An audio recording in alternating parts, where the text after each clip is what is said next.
Hello, welcome back to Praise Dance Central Ministries, and today we're just going to talk about choreography, some choreography tips that I just want to share with you. First, when I started in ministry, I really didn't know what I was doing.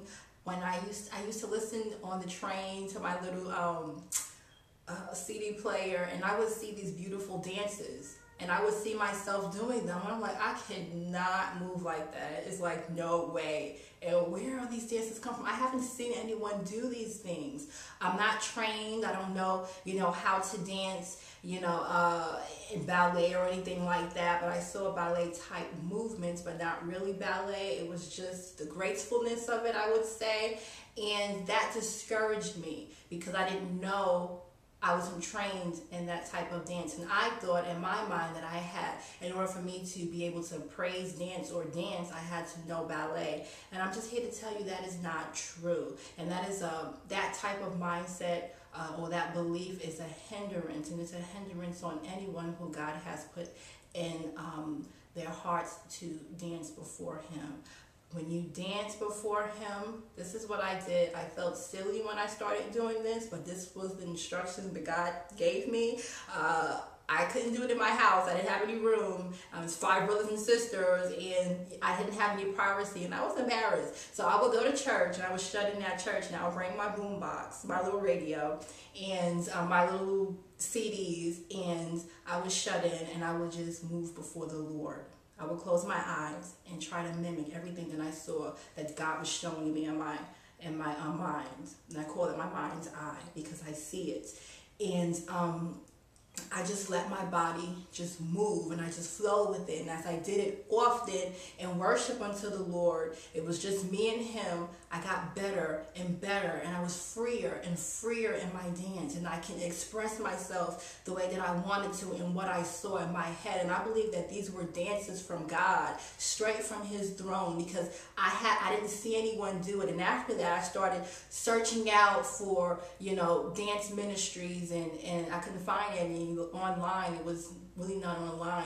I had to pay for like DVDs and things like that. I didn't have any money, so I was online, and I saw Alan Temple in Jamaica, New York. I lived in Far Rockaway at the time, and I saw that they were having a conference, and then I said, I'm going to this conference because this is the closest thing to dance ministry that I can get to. So I went to the conference, and I went to the conference with another girl, and she was actually the one who took me under her wing and began to train me, because she was trained, in ballet and jazz and tap, and I went with her, and that was later on, after,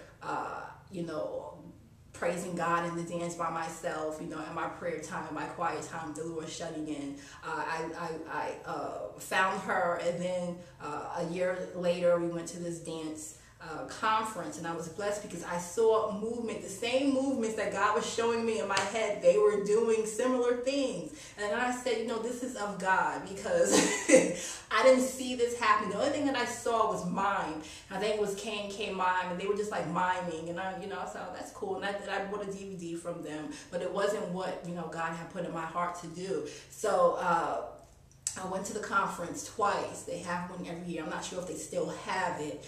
And I ordered the conference DVDs of the dances that they did at night. And I started to try to learn them. I didn't do it exactly the way they were doing, but just the basic movements, the upward movements, the downward movements, bowing type movements, just similar movements. And that is how I developed movement vocabulary. You don't have to be trained in secular dance in order to dance before the Lord. And we have that in our mind that this is the way that you have to do it. You have to have first position and second position.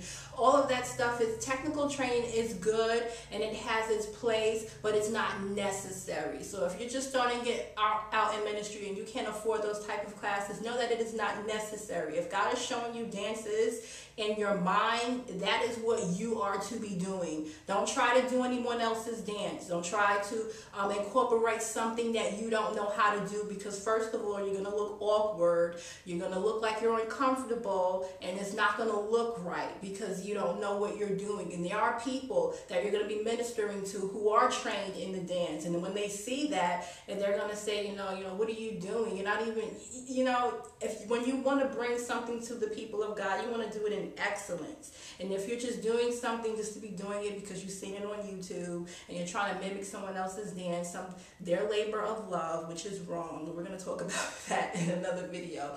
But do what God is showing you to do. If you can only do 3 movements, you do those 3 movements to the glory of God. That is what I did. And you will increase in movement vocabulary as you let yourself go and just allow the Lord to show you what He wants, because He will give you a dance. Have you ever noticed different ministries? They have like different type of movements that is just associated with them, or someone that you're learning under, and they have a way that they move and you haven't seen anyone else move like them, because that is something God gave them. And God is so awesome. He's not an imitator.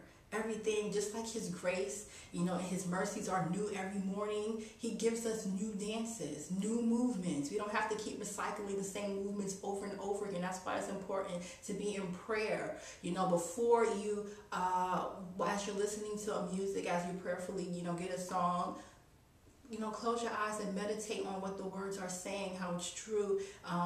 First of all, is it true according to the word? And how does it relate to you? Have you experienced it? How can you depict that in movement?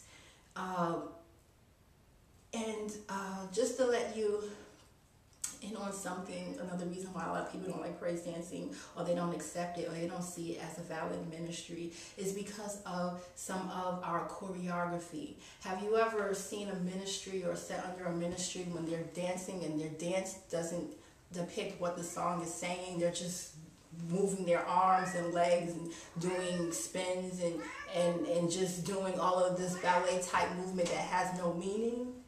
That's my cat. Come on, boo-boos. That has no meaning. When we dance, we want it to have meaning. We want to send a message through movement. We have to make sure that our dance, our choreography sends a message through movement. Just because we put our hands up and we come down and we wait, what is all of that saying?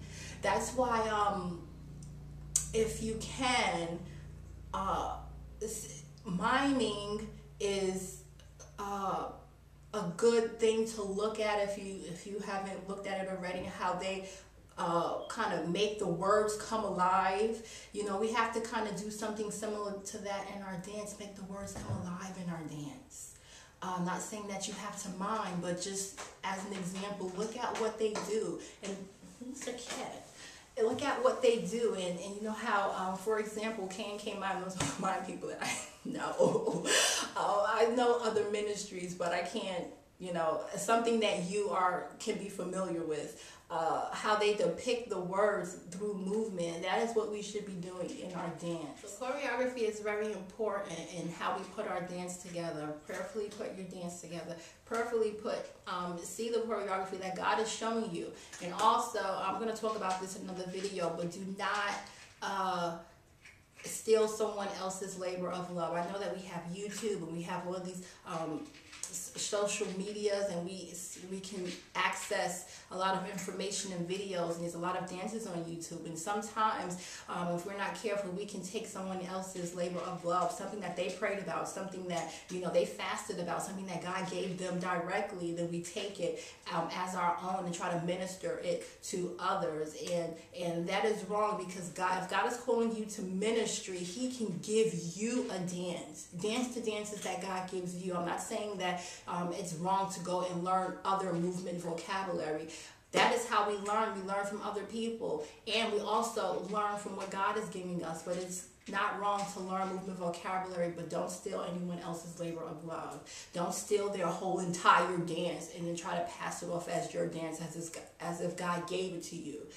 First of all, that's lying, and you want something refreshing from the Lord. You want to have, and by doing that, that is how we have history with God. We know that God will come through for us every time and give us what we need to give to his people. So with that, I hope you guys will be blessed. Remember, in your choreography, make sure it comes from God. Make sure the music is biblical, and make sure that your choreography is sending a message to the people, and it's not just arms and legs and spins with no meaning. With that, see you guys later.